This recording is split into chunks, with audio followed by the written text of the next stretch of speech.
And welcome to Black Renaissance. I'm your host, Christin Ayers. We're starting off this episode with what else? The elections. On November 8th, Americans chose Donald Trump over Secretary Hillary Clinton to be the country's commander-in-chief. It was a contentious campaign, to say the very least, with a lot of disturbing rhetoric about race, gender, and religion.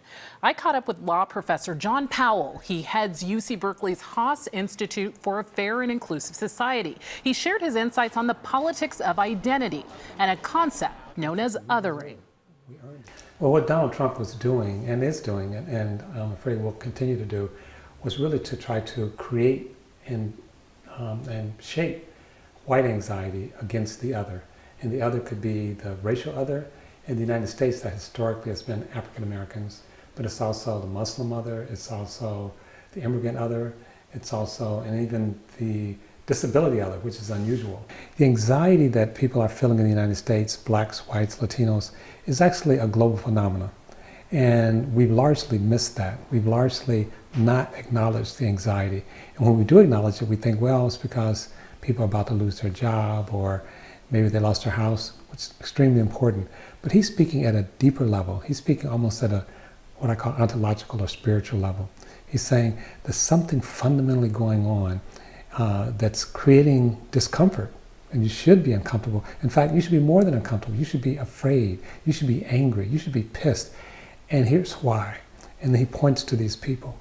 And so what's happening in the United States and really across the world is we're negotiating identities.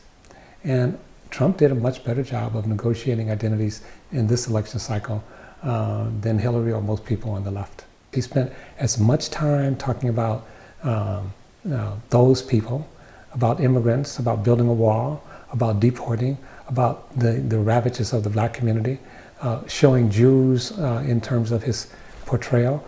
He was constantly sending a message.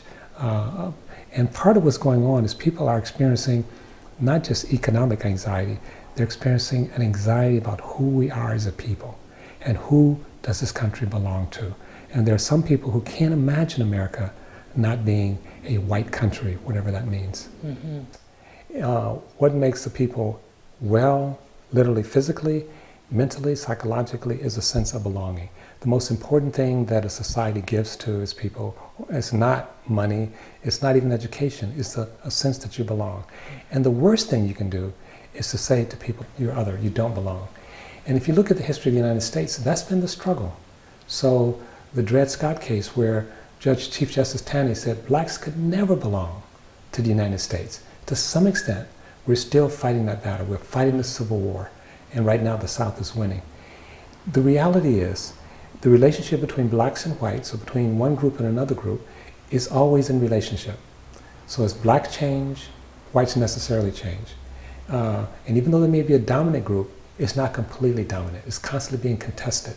And the question is, can we create a space where all people can belong, where there doesn't need to be a dominant group, where there doesn't need to be someone who's in control.